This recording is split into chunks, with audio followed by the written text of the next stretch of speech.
Greetings, everyone, and welcome to City Lights Live. I'm your host, Peter Maravellis, and tonight we wrap up our 70th anniversary celebratory programming with a final event. It's called Voices to Listen To. This evening, we're celebrating City Lights' published authors. As many of you know, City Lights is a publishing house as well as a bookstore. We publish up to a dozen books a year. We thought it appropriate to bring together some of the authors in this evening of conversation and reading. Joining us tonight will be Sesshu Foster, Brandon Shimoda, and Mimi Tempest. Before we begin, as is customary before each event, I would like to acknowledge we are beaming to you from the unceded ancestral homelands of the Ramaytush Ohlone people. I'd like to take this moment to offer respect to those who have come before us as stewards of the land. To get the evening started, I'd like to welcome now Stacey Lewis, who's going to be moderating our evening's program. Stacey is the Vice President and Director of Marketing for City Lights Publishing. She's been at the store for over 2 decades and has served as the backbone of City Lights' efforts to get the word out about its authors and its books. I turn it over now to Stacey. Welcome. Thanks, Peter, and greetings to everyone joining us this evening. My name is Stacey Lewis, and I am here at City Lights. I'm hosting this event from our publishing offices located just off the 3rd floor poetry room at the bookstore. As Peter said, I have worked at City Lights for many, many years, promoting our authors and their books. I'd like to acknowledge that this is the final event in our 70th anniversary celebration. We have had a year-long series of events conceived of and curated by Peter Maravellis, our events coordinator, and Elaine Katzenberger, our executive director and publisher. City Lights Publishers has a history dating back to 1955 and a catalog of well over 200 titles in print. Our publishing mission remains what it has always been: to find and promote the powerful non-mainstream voices in fiction, poetry, memoir, and literary translations, and to publish books on vital social and political issues. I am excited to introduce 3 of the talented writers we've been working with over the years. First up is Mimi Tempestt, the author of The Delicacy of Embracing Spirals, which City Lights published in October. Mimi is originally from Los Angeles, California, where she joins us from tonight. Mimi is an artist and a writer. She's currently a doctoral candidate in the Creative Critical PhD program in literature at UC Santa Cruz. I'm not much interested in space travel, but when I think about Mimi, I picture a glorious glowing rocket of power taking off from somewhere in California and then traveling to places beyond her and my own wildest dreams. She just returned from gigs in New York City, which included readings of the poetry in this book, as well as a roundtable read of the play text, which comprises the second half of the book. Welcome, Mimi.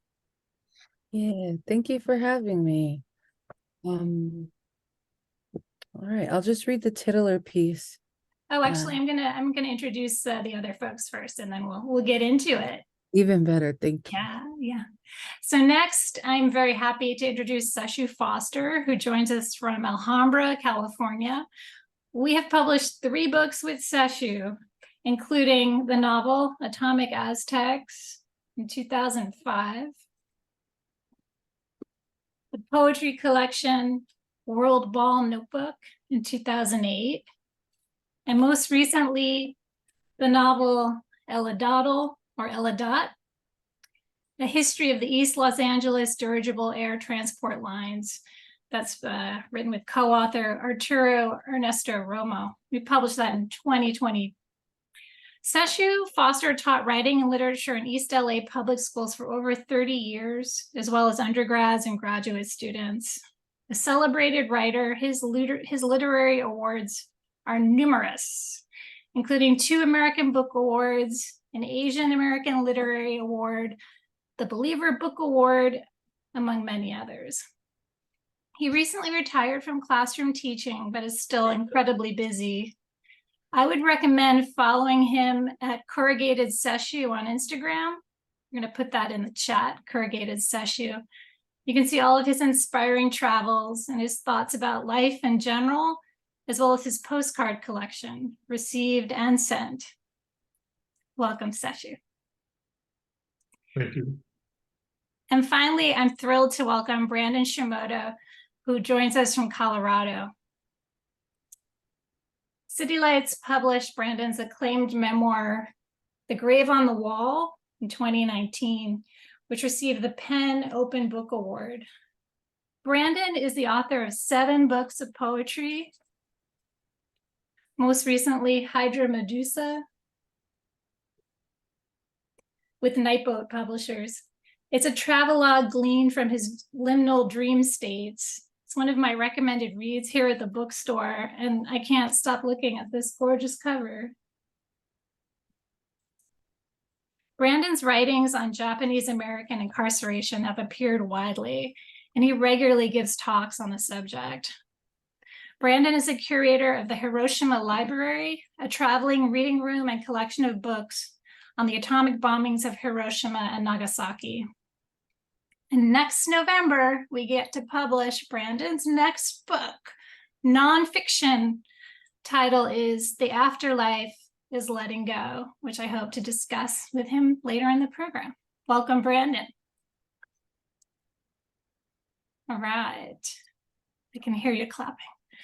Okay, so to start, I wanted to ask each of you to tell me about your first contact with City Lights. When did you become aware of the bookstore, the publications, the authors? What were some of your initial impressions?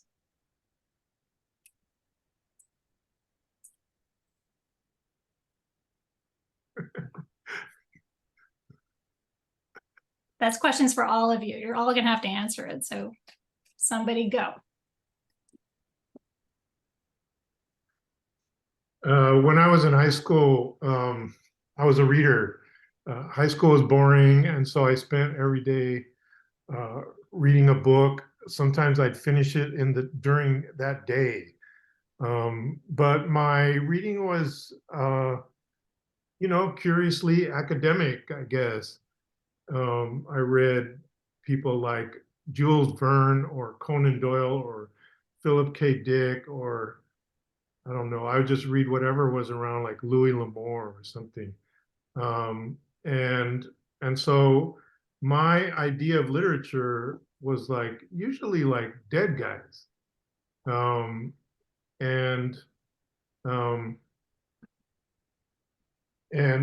when as my family kind of scattered and broke up, my younger brother was living in Northern California, sometimes on the streets, sometimes in hippie communes or in foster homes. And I'd hitchhiked to Northern California to go visit him. And he handed me Howl by Allen Ginsberg. And it changed my idea of literature irrevocably and forever. And then opened up, like Howl is full of names of other writers. And all of those guys had friends who were other writers. And so, one thing led to another, and City Lights just became like a lighthouse on the West Coast for me in terms of writing that was alive. Nice. It's interesting. In high school, I also had a similar introduction to City Lights through Howl. I feel like a lot of people come up into understanding City Lights through Ginsberg. But that was it. Like that's where my education on City Lights stopped. So when I first moved out here about 6 or 7 years ago, one of the first places people tell you to go visit is City Lights. So I came up here, and I remember it was like a week after my birthday, a few years, about when I came up here, and I went to the poetry room, and I said in my head, I didn't say it out loud, but I said it in my head. I said, one day my book is gonna be in this room. Now, did I know it was gonna be published for City Lights? No, but I said one day one of my books are gonna be in this room. And yeah, so that's kind of how that happened. But I moved to San Fran, and one of the first two people that I got to know was Tongo Eisen Martin and Josiah Luis Alderete. And Josiah was actually the one that worked at City Lights still, and he'd be like, oh, I love working here, and he would tell me all kinds of stories, and it was. So you have like City Lights, the idea of City Lights, and then once you get to know people that are associated with it, it becomes a lot richer and a lot more complex. So my understanding of City Lights grew after I moved up north. That was like my first like in-person contact with the store and with the space. I'm curious actually about that moment when you said my book is going to be. Maybe I'll ask you about that later because All right. I like that. Yeah, I think maybe it was Howl for me too, which I don't know. Maybe that's true for a lot of people. It seems like that would be true for a lot of people. I used to get, when I was in high school, I would get all my clothes at the Salvation Army in Danbury, Connecticut. It was a 2-floor Salvation Army. The bottom floor was all the clothes, and the top floor was books. And I loved just getting books based on what they looked like. And so I think my first contact was just being really curious about these books that felt really portable. There were a couple Allen Ginsberg books wedged in between, I don't know, Reader's Digest and some other stuff. And so they stood out already. And then getting my hands on them, they're very curious. And this is when I was maybe 14, and I knew what poetry was, but yeah, maybe more in like I don't know. I don't know what was going on when I was 14, but I wasn't reading anything that interesting. And then I remember standing in Salvation Army and opening Howl and having no idea what was going on. But being compelled enough to buy it. It was probably like 50 cents or $1. Like in really bad condition. And then my sister, a couple years older than me, she had a copy of a Ferlinghetti book on her bookshelf, which I don't know if she ever read it, but I think it was there because maybe she was assigned to it in high school. And then maybe reading the bio or something like that, I started to piece together some universe that was really strange to me that I think I'm still trying to figure out. That's how it began. Thanks. Question for you all. Number 2. Tell us about how you came to be published by City Lights. Why did you choose to submit something here? Or if your work was solicited, talk about that experience. I'll start off. I did a reading with I call him Caples. I did a reading with Caples maybe like 3 years ago. I didn't think of it too much. It was just another reading for me. And it's funny because at the end of that reading, I think Garrett said it felt like I brought a knife to a gunfight. A knife to a gun show or some shit like that. And so I was like, okay, cool, that was nice. Garrett Caples, he works at City Lights, didn't think of it. Then all of a sudden I'm at Santa Cruz sitting in class, and I get this email from Caples, and he solicited my manuscript, and I was like, you gotta be kidding me, like this is wild. I don't believe it, whatever. So he asked for my manuscript. I was like, you know what, I'll give you something in 6 months. Talk to me in 6 months. I'll think about it for a bit. I'll see what I have. And he read it, and it was just, I feel like I've developed like this really beautiful relationship with Garrett ever since. I'm more of a reserved type when it comes to sharing my work. But Garrett really established a level of trust and communication that made me feel really safe in this space. You know, I'm really, a lot of my work is being conscious, especially as a Black woman, of not being kind of like tokenized or you know, being like a mascot. And I never felt that way. As soon as I met Garrett, as soon as I met Elaine and you, Stacey, and everyone that worked there, I felt really, really safe and beautifully held.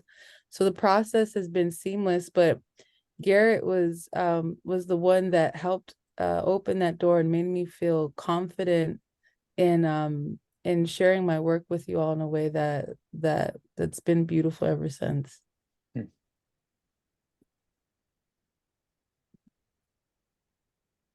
I sent Elaine Katzenberger just a stack of paper in an envelope in 2015. Foolishly. I mean, I think people were submitting stuff by email at that point, but I was being old-fashioned for some reason. When I first started sending out The Grave on the Wall, I think City Lights was just totally off the radar. It would be like if I'm going to go to the moon, you know, if I told somebody I'm going to go take a trip to the moon, it was just, there was something about City Lights that felt like, oh, you don't just send work to City Lights.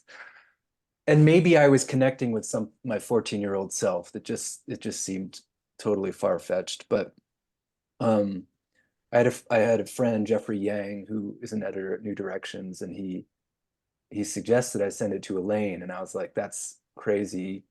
But I did. I printed off some paper, and I don't know if I heard for a while. I probably forgot, and maybe I even gave up on the book for a little while. And then I remember when I got an email from her saying that she was interested. That day, somebody stole my computer.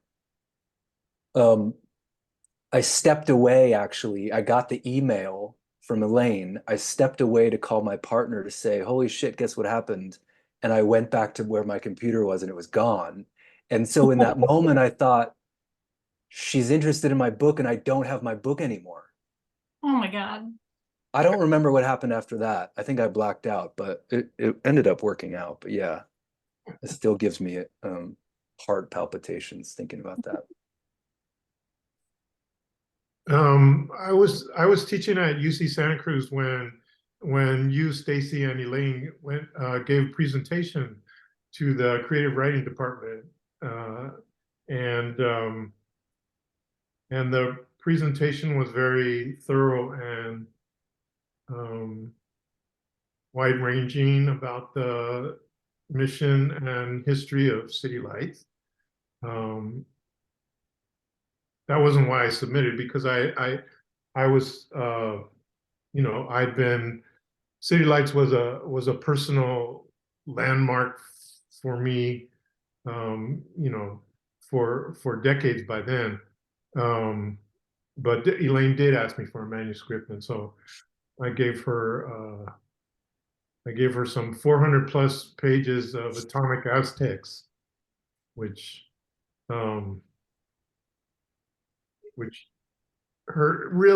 you know, frankly, her first response was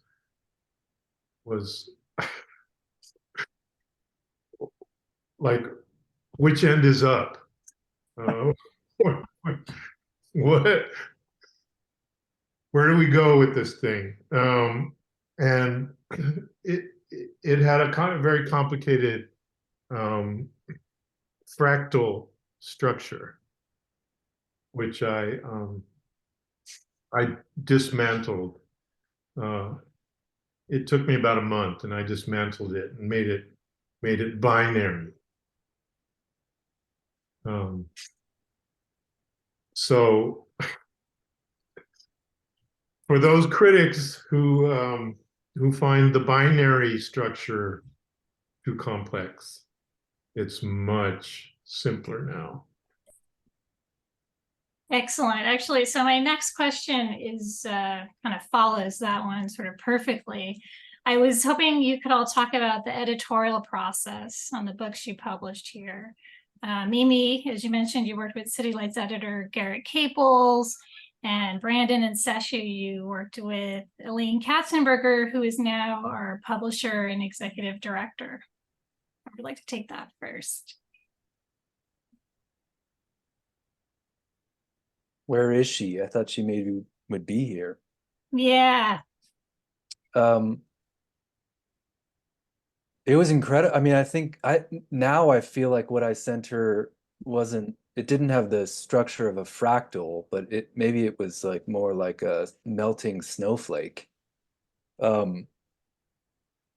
mean, I feel like she made the book. I mean, what I remember, I think, are the many, many places where she challenged me to think more deeply, which I love. I mean, I'm terrified, but also, yeah, anytime somebody challenges me to think more deeply, especially about something that I care about or want to think deeply about, but I can't, I feel like I feel limited. That challenge came with this really generous encouragement. So that was one of the, I think that was the first time I ever experienced that. I mean, it was my first book of prose. I'd never had a poetry editor who was really like, you need to think more deeply, which is interesting. I should think more about that. But yeah, so she introduced me to that kind of editorial relationship where I really had to work hard. I really had to like break my brain a little bit to think through some of the things that I was trying to say, but really was getting really muddled and confusing. And so she was really amazing at disentangling a lot of the stuff that I had sent her and showing me what it was. It was incredible.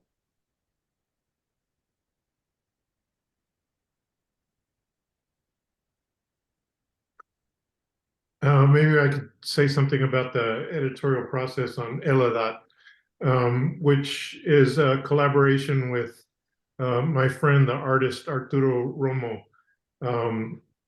And you know, our conception was that it was going to be as close to an artist book as we could get it. And so, you know, it's full of art.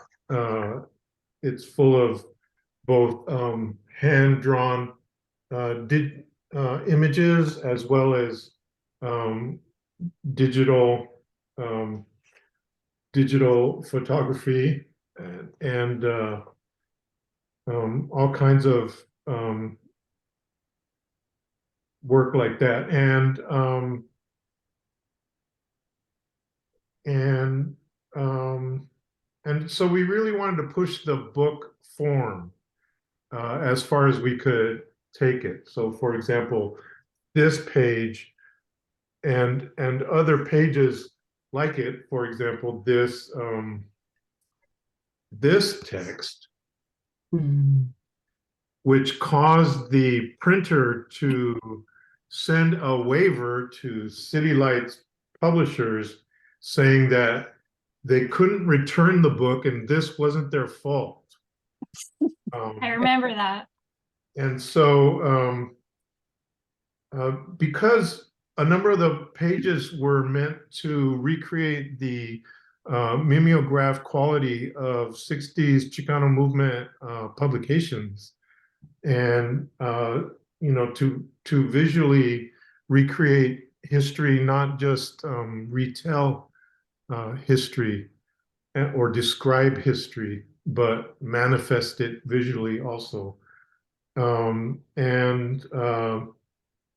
Elaine was really supportive of a lot of that, although she quashed drilling holes through the pages. Said that was too disruptive. But yeah, you know, the book looks outstanding because Elaine and the designer that she brought on to work with us really carried the project through to fruition. Who was the designer on that book? I should know the name. It's Hmm. escaping me now. Let's see. Isa Knafel. Right, and then the cover by Jeff Clark, who's here Yes. in one of our books. Yeah, it's Yes. gorgeous. Que Madura. Jeff Clark, Que Madura, the probably what, #1 designer of all poetry books in the United States or something.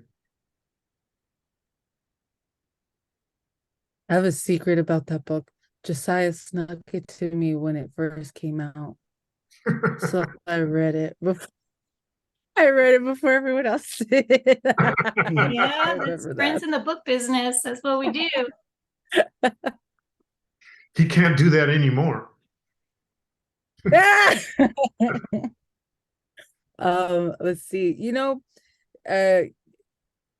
Caples hit me up to do the Spotlight series.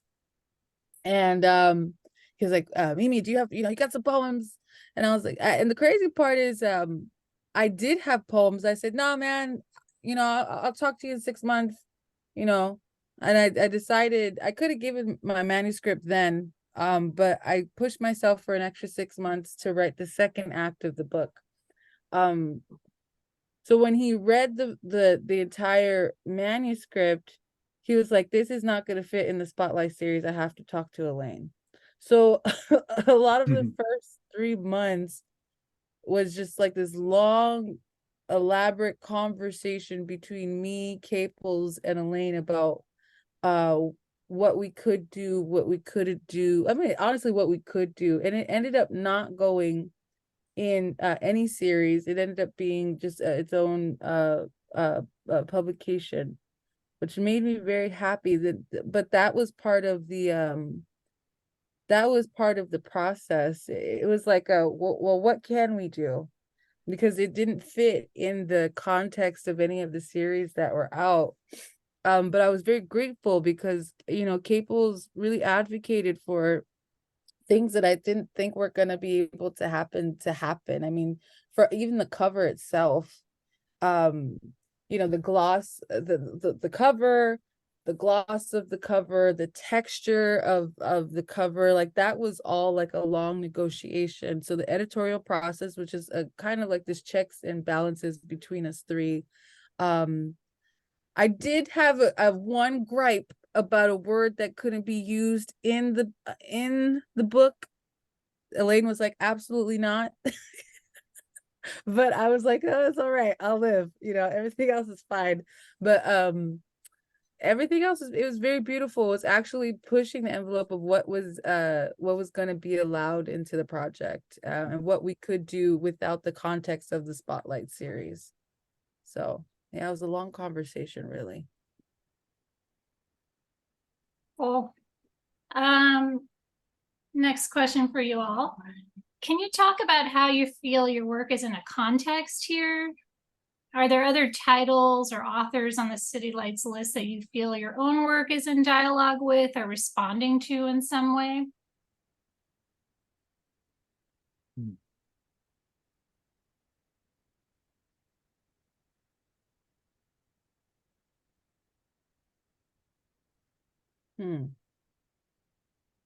I stumped you all. That's a good one. One of my favorite people, a good friend of mine who passed away 2 years ago, Adnan, her book In the Heart of the Country. I mean, in many ways, she kind of showed me a certain way to be a poet, engaged in the world and engaged in the present moment. And maybe, Stacey, you said something about like the vital social and political issues. I think it wasn't until maybe around when I met her that I really understood the capability or the possibility of what a poet could be, the kind of presence that a poet could embody in relation to vital social and political issues. So I love that book. I don't think I ever imagined being on the same press as her. But when I was first working on The Grave on the Wall, a book that was really important to me was the Book of John. Eleni Sikelianos' Book of John, which it's been a while since I've looked at it, but it then occurred to me thinking about like Sesshu's World Ball Notebook, and actually so many books that were hybrid, that were able to accommodate so many different kinds of consciousness or ways of thinking into a single work of art. And I thought, oh yeah, there is a place where that can happen. There's so many books I think that fit into that category that City Lights has published, that I feel very indebted to.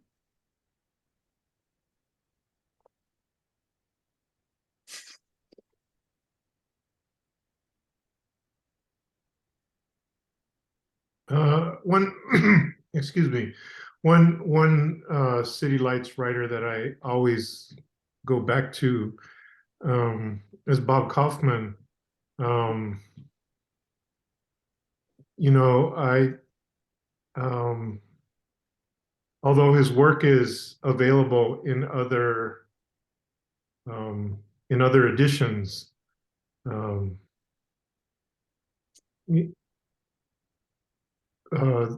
people should read Golden Sardine. It's like such a beautiful, it's such a beautiful book. And yeah, his conception of history is something that I always read and reread and look at again. The current crimes against humanity that are occurring in Gaza made me look at his poem about bringing Hiroshima's children back from the Black Night. So Bob Kaufman. You know, I've been thinking a lot about Chinaka Hodges' book. I think it's Dated MCs. It is Dated MCs. Yeah, and thinking like how my book, even though it's really implicit, but like my book is really in conversation with hip hop, you know, as a method of delivery. So yeah, I think of that, you know, and I think Kamau's book is one that I got really early when I was there. The Language of Saxophones. Yeah, Kamau Daoud. Yeah. Mm-hmm. And you know, it's interesting. I've been trying to check myself with this. And I talk to Stacey about this all the time. I always feel like the rookie in the room because I'm like a lot younger than most people. So I feel like I'm still like learning so much. I also feel a really beautiful kinship with Sesshu's work. But I feel like I'm still learning so much, and I'm like a sponge.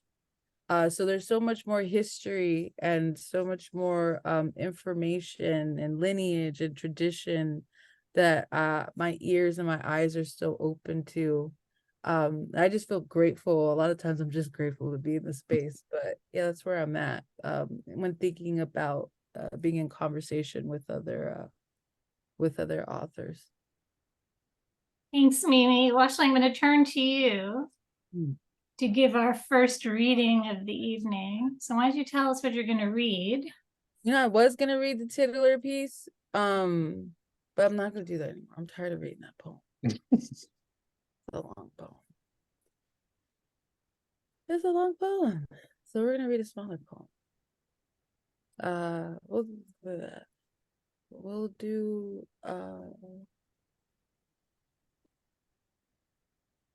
do the actor. Every audience tries to solve me like a Rubik's Cube. My true nature takes shape as a labyrinth. It's the ones who ain't spin the block through hell, misunderstanding my full-figured salaciousness. They discard me, take on more measured women, clean, ones less feral, more polite, less vocal, their tongues like wilted flower petals, conditioned to say less, to be less, poor, tempered beast, unpronounced, and claimed my essence. The very thing which draws them in now has them running out, my fangs, shown too soon, this time. And when they tried to retrieve what was lost, I could never be found. I'm too busy admiring my face in a handheld mirror while sitting violently on the moon. Thanks, Amy. Yeah. Let's go to Sesshu. Okay.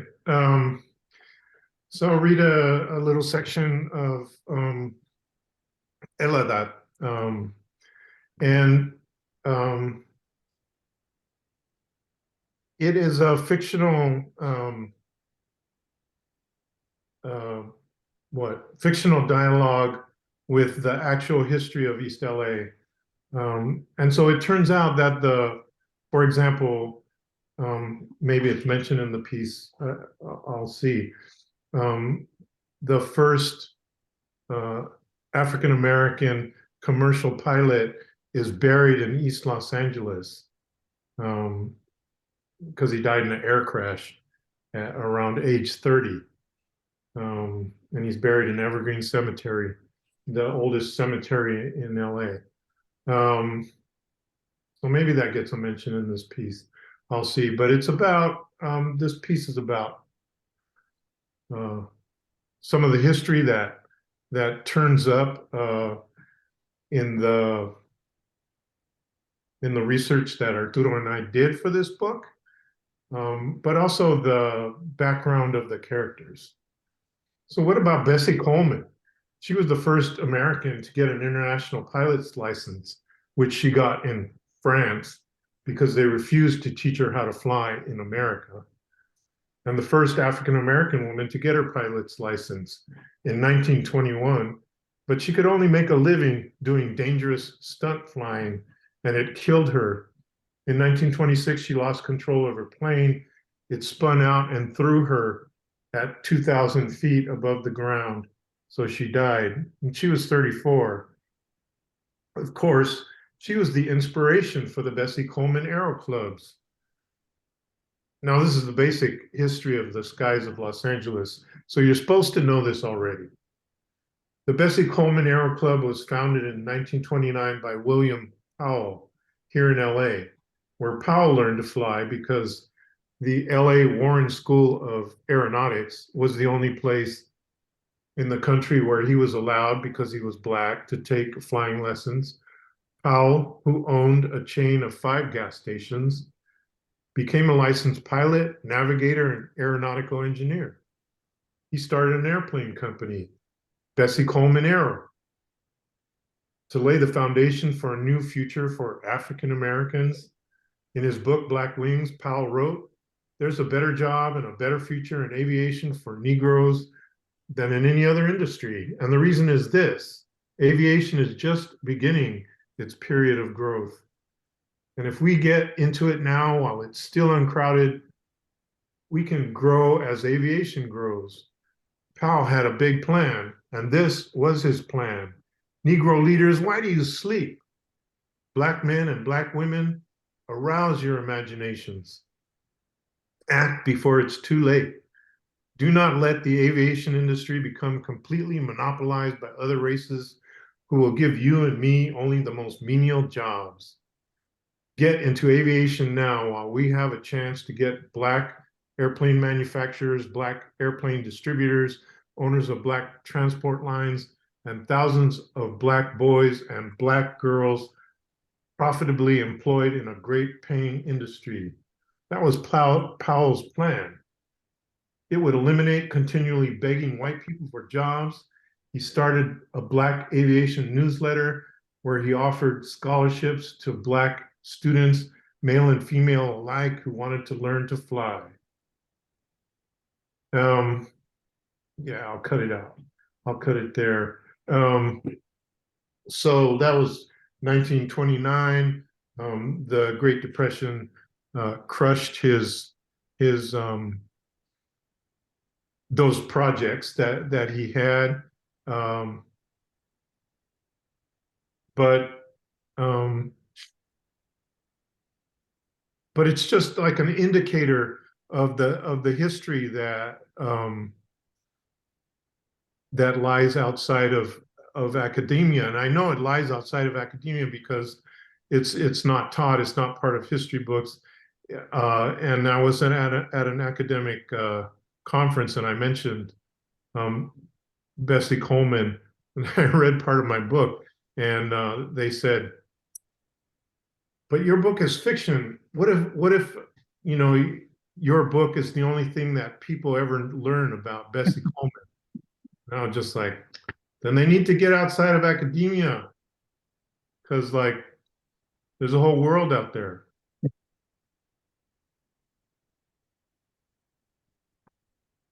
Brandon. Okay. So I'm going to read a condensed version of a chapter that's in the very middle. It's like the exact middle of the book, The Grave on the Wall. The book is about me trying to know my grandfather. He was born in Hiroshima. So I spent time there between the ages of 10 and into my 30s. So this chapter is about the atomic bomb. Children are waving glow sticks. It is the anniversary of the bombing of Hiroshima. There is going to be a reenactment. At 8:15, a fake bomb will be dropped. Everyone says it is going to be blinding. You can look, but everyone is advised not to. I separate from the crowd and stand on a hill. I discover strange welts on my body, as though my body is reacting to the radiation. But the bomb is fake and has not yet been dropped. I rejoin the crowd to look for something to eat, soda, potato chips. School buses pull up. Children pile out. Keiko, for example, she was 8 years old at the time of the bomb. People were dying all around her, burning, thirsty, in need of water. She gave them water from the family well. They drank the water and died. She knew she did not kill them, but she felt, it was me. It was easier for Keiko to take responsibility for their deaths than to try to explain what she could not.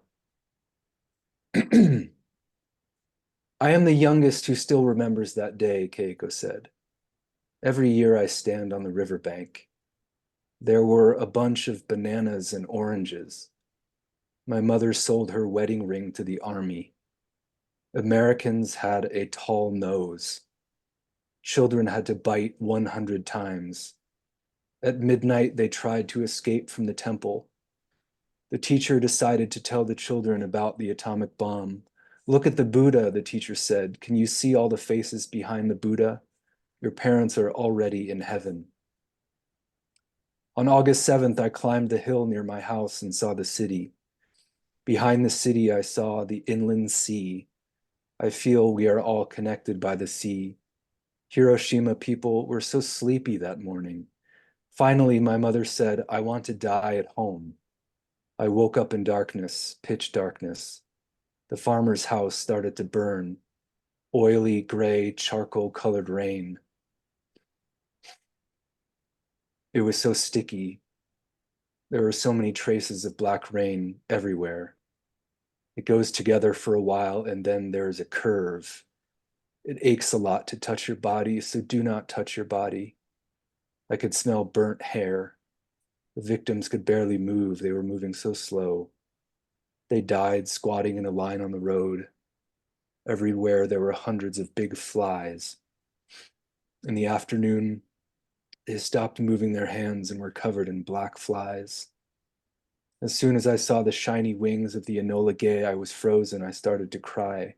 That was the beginning of my invisible scars. And in that moment, I decided not to tell my story to anyone. I want to say I am sorry, but we have the same destiny. Everyone will be the victim soon. Every story begins with it having been a day like any other, blue sky, clear. But it was also a day like any other because it was a day in an endless series of days in which the sun rose and the people rose with it to war. We asked everyone we met in Hiroshima, "Are you going to the memorial?" And everyone we met answered, "No."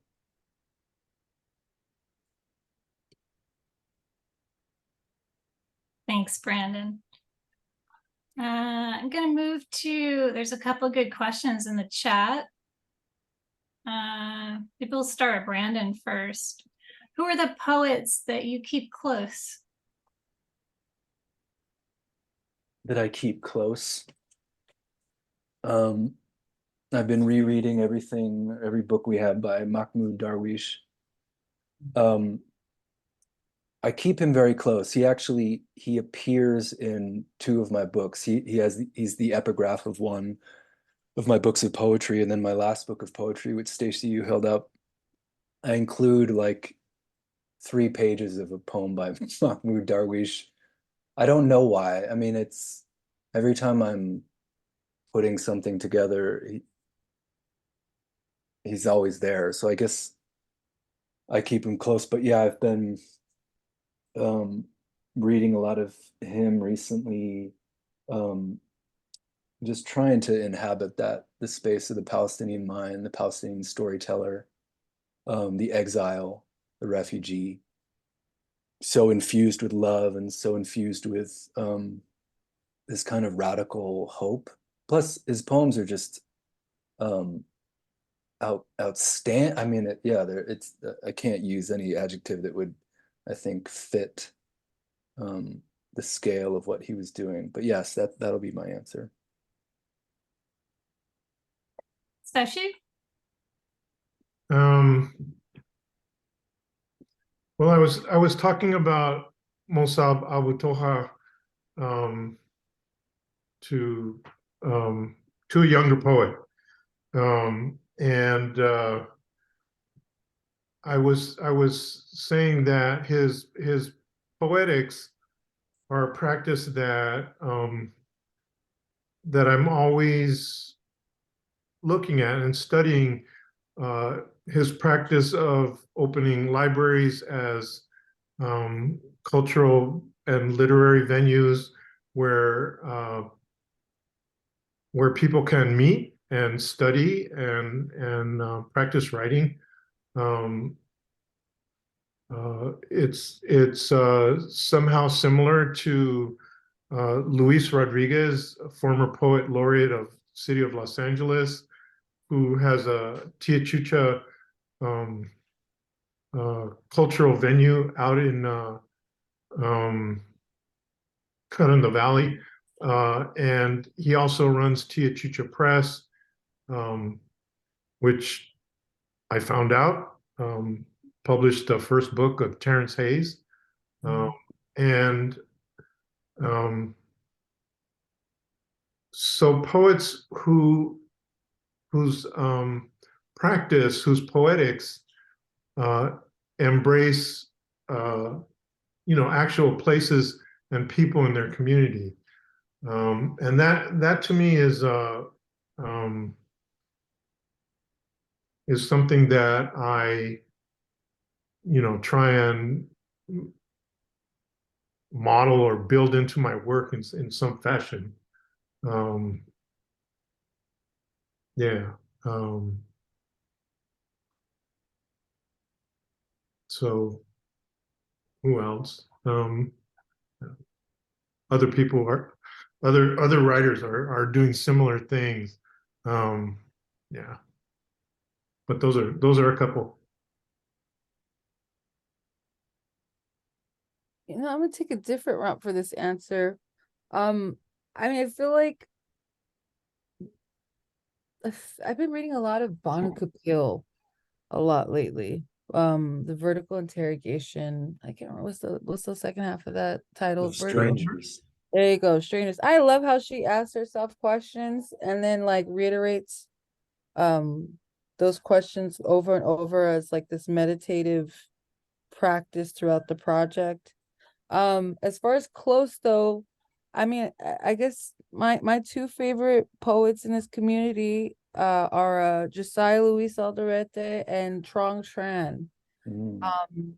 Those two, Trong is my mentor, and I think, you know, Josiah's like my tío, you know, like my uncle. And those two, how they hold community, and how they going back to create spaces in their own individual ways, reinforces, I guess, like my compass of like what I think a poet should be, or how a poet should exist in the world. So those two are very foundational, just it's for me understanding like what I value as a poet. I keep them close to me. If I have any questions, I'm always fine, or whether it's about poetry or like, I don't know how to make like Brussels sprouts, like the range, the range of the things I could ask them, they're always there to inform me. So those two are always in my pocket, on my shoulders. And they teach me a lot about poetry, but about life in general. Nancy has a question in the chat that's actually similar to one of my own, so I'm going to go with it. This question is for Mimi and Sesshu. You recently took part in a celebration at Beyond Baroque in Venice, California. The occasion, the renaming of a theater after the poet Wanda Coleman. Together, can you tell us about who Wanda Coleman was, how you came to know of her work, what she means to you, and why readers should seek her out? You want to start, Sesshu? Okay.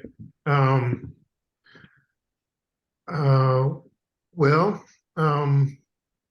you know, along with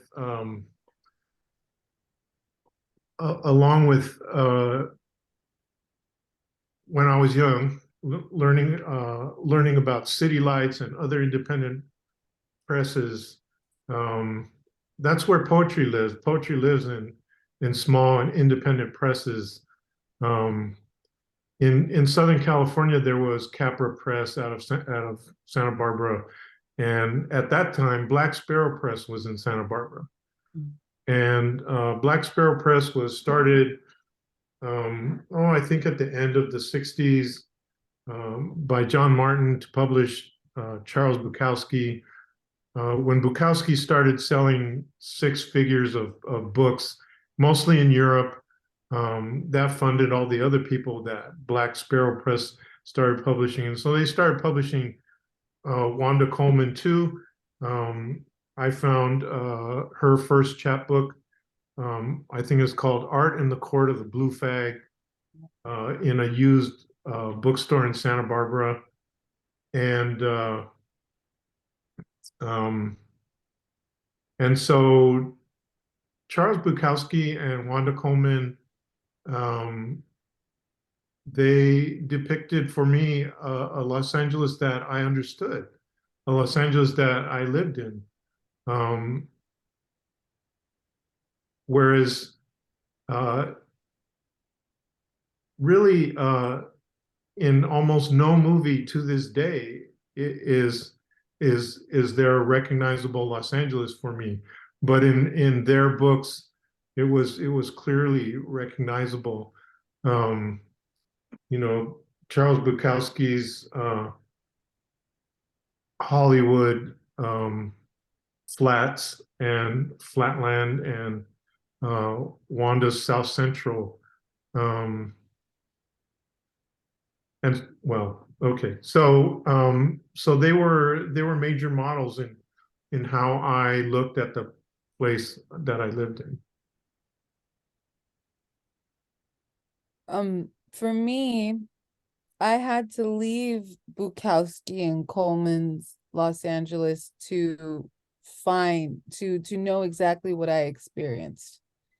So when I moved up north, once again, about 6-7 years ago, Trong Tran became my mentor, and he was so incessant. He would not stop. He was incessant on getting me to read Wanda Coleman.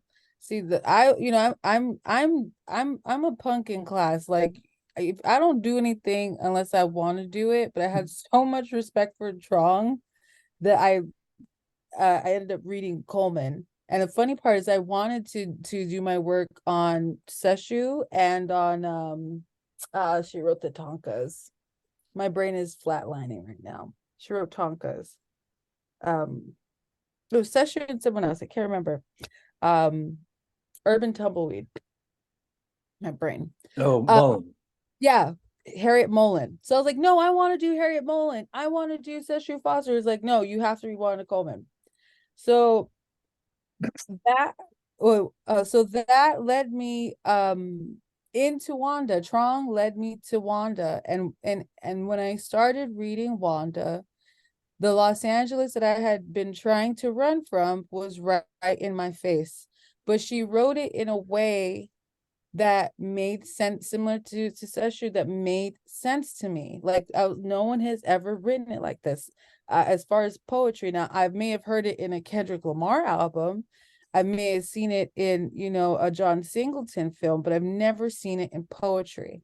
So when I went into Santa Cruz, I thought I was gonna write about, I don't know, like fat politics and animation or some shit like that. But Wanda's ghost just kept haunting me. She wouldn't leave me alone. And you know, I'm a stubborn woman, but finally you don't win against Wanda Coleman. So after a while, I just conceded, and I've been I feel like I'm still running into her. And my project with Coleman, the irony is in 2 days I have my qualifying exams to get the checkpoint for my dissertation. But my project on her is because I understand that there is and there continues to be a posthumous recognition of her work that unfortunately she didn't get in her lifetime. So my job in this project, the call that Wanda I feel has set for me to do is, how can we as the readers and as the people who participate in both the politics and the cultural contribution of poetry reckon with her ghost? Because I think all of us have to reckon with Wanda. She deserves so much more. Unfortunately, she did not get what was her due. And in that light, or in that understanding, we have to not only look at her and what she offered, the brilliance that she offered, but also look at ourselves in the mirror to understand how someone as brilliant as her didn't get the type of accolades and recognition that she deserved. So that is the function of this project, to interview folks. Sesshu is one of them. Trong is one of them. Terrence Hayes is another one. Amber Templin, so many folks that she worked with throughout her life. And then the second half is to look at Wanda. The project is to look at Wanda as a cartographer of Los Angeles. And not only how she painted Los Angeles, but how she reimagines the literary West, and what the West Coast as a literary hub or function means to the larger tradition of canon. So that's basically what my work is with her too. It's a very ambitious project, but I feel honored, I feel humbled, and I feel called to do this work. So that's where I'm at. Thanks, Mimi. So we're going to end tonight together with a group reading of a poem by the Palestinian writer Mossab Abu Toha, who Sesshu talked about before. Mossab is one of us. He's a City Lights author. We published his book, Things You May Find Hidden in My Ear, in April of 2022. This is Palestine, A to Z, by Mossab Abu Toha. An apple that fell from the table on a dark evening when man-made lightning flashed through the kitchen, the streets, and the sky, rattling the cupboards and breaking the dishes.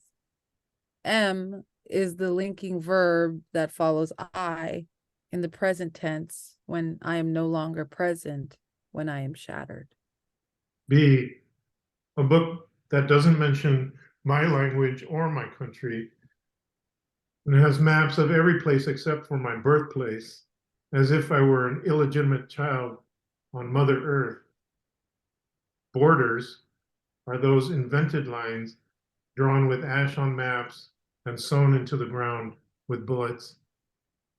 C, Gaza is a city where tourists gather to take photos next to destroyed buildings or graveyards. A country that exists only in my mind. Its flag has no room to fly freely, but there is space on the coffins of my countrymen. D, Dar means house. My grandparents left their house behind in 1948 near Jaffa Beach. A tree my father told me about stood in the front yard. Dreams of children and their parents of listening to songs or watching plays. Al-Mishal Cultural Center, Israel destroyed it in August 2018. I hate August, but plays are still performed in Gaza. Gaza is the stage. E, an email account that I used to have when the power was on, the email through which I smelled overseas air. I used it first to send photos to my aunt in Jordan, who we last saw in 2000. How easy it becomes to recognize what kind of aircraft it is, an F-16 helicopter or a drone, what kind of bullet it was, from a gunboat, an M16, a tank, or an Apache. It's all about the sound. F, friends from school, from the neighborhood, from childhood. The books in my living room in Gaza, the poems in my notebooks still lonely. The three friends I lost to the 2014 onslaught, Izzat, Ammar, and Ismail. Izzat was born in Algeria, Ammar in Jordan, Ismail on a farm. We buried them all under the cold ground. Fish in our sea that the fishermen cannot catch because the Israeli gunboats care about sea life in the Mediterranean. They once fished at the Gaza beach with a barrage of shells, and Huda Galia lost her father, stepmother, and 5 siblings in June 2006. I walked in their funeral procession to the cemetery. Blood was still fresh on their clothes. They had poured out some perfume to cover the stench. Over time, my hate for perfume grew intense. G, how are you, Musab? I'm good. I hate this word. It has no meaning to me. Your English is good, Musab. Thanks. When I was asked to fill out a form for my USJI visa application, my country, Palestine, was not on the list, but lucky for me, my gender was. H, if a helicopter stops in the sky over Gaza, we know it's going to shoot a rocket. It doesn't see if a target is close to children playing marbles or soccer in the street. My friend Elise told me, hey is a slang word and shouldn't be used. English teachers would faint at what goes on today in written English, she said. I, images on the walls of buildings, a child who was shot by an Israeli sniper or killed during an air raid en route to school. Her picture was placed on her desk at school. Her picture stares at the blackboard while the air sits in her chair. I wake up ill when gloomy ideas about what might have happened to me come in my dreams. What if I had stopped for a few seconds at the window when a bullet from nowhere ripped through the glass? J, once I sent a picture of my desk in Gaza to a friend in the United States. I wanted to show that I was fine. On the desk were some books, my laptop, and a glass of strawberry juice. When I sent that photo, I was jobless. About 40% of people in Gaza have no work. But while writing these lines, I'm trying to start a literary magazine. I still don't know what to name it. K, My grandfather kept the key to his house in Jaffa in 1948. He thought they would return in a few days. His name was Hassan. The house was destroyed. Others built a new one in its place. Hassan, Hassan died in Gaza in 1986. The key is rusted, but still exists somewhere, longing for the old wooden door. In Gaza, you don't know what you're guilty of. It feels like living in a Kafka novel. L. I speak Arabic and English, but I don't know in what language my fate is written. I'm not sure if that would change anything. Light is the opposite of heavy or dark. In Gaza, when the electricity is cut off, we turn on the lights even in broad daylight. That way, we know when the power's back. M. Marhaba means hi or welcome. We say marhaba to everyone we see. It's like a warm hug. We don't use it, however, when soldiers or their bullets or bombs visit us. Such guests not only leave their shit, but also take everything we have. My dad used to prepare milk for us with some kershala before school. I was in 3rd grade and my mother was at the hospital taking care of my brother. My brother died in 2016. And in 2014, about 2,139 people were killed. 579 of them were children. Around 11,100 were wounded. Around 13,000 buildings were destroyed. I lost 3 friends, but it's not about numbers. Even years, they are not numbers. A nail is used to join 2 pieces of wood or to hang things on the wall. In 2009, the Israelis targeted an ambulance with a nail bomb near my house. Some were killed. I saw many nails on our neighbor's newly painted wall. Oh, Jaffa is known around the world for its oranges. My grandmother, Kadra, tried to take some oranges with her in 1948, but the shelling was heavy. The oranges fell on the ground. The earth drank their juice. It was sweet, I'm sure. In Gaza, we had a clay oven that our neighbor Munir built for us. When my mother wanted to bake, I fed it wood stems or cardboard to heat it for the bread. The woody stems were made from dried plants, pepper, eggplant, and corn stalks. P. A poem is not just words placed on a line. It's a cloth. Mahmoud Darwish wanted to build his home, his exile from all the words in the world. I weave my poems with my veins. I want to build a poem like a solid house or home, but hopefully not with my bones. On July 23rd, 2014, a friend called and said Izzat was killed. I asked, which Izzat? Is that your friend? My phone slipped from my hand and I began to run, not knowing where. What's your name? Mossab. Where are you from? Palestine. What's your mother's tongue? Arabic, but she's sick. What's the color of your skin? There's not enough light to help me see. Q. We were watching a soccer match.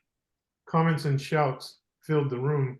The power was cut off and everything became quiet. We could hear our breathing in the dark.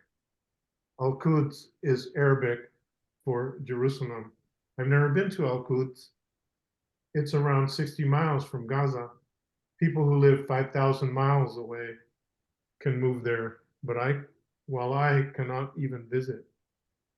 R. I was born in November. My mother told me she was walking on the beach with my father. It turned stormy and began to rain. My mother felt pain, and an hour later she gave birth to me. I love the rain and the sea, the last 2 things I heard before I came into this horrible world. S. I like to go to the beach and watch the sun as it sinks into the sea. She's going to shine on nicer places, I think to myself. My son's name is Hassan. He was born in 2015 or a year after the 2014 war. This is how we date things. Once he saw a swarm of clouds. He shouted, "Dad, Some bombs! Watch out! He thought the clouds were bomb smoke. Even nature confuses us. Tea. In summer, I drink tea with mint. In winter, I add dried sage. Anyone who visits, even if it's a neighbor knocking at the door to ask about what day or date it is, I offer them tea. Offering tea is like saying marhaba. They once said Palestine will be free tomorrow.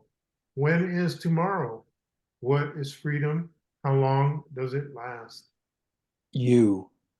It wasn't raining that day, but I took my umbrella anyway.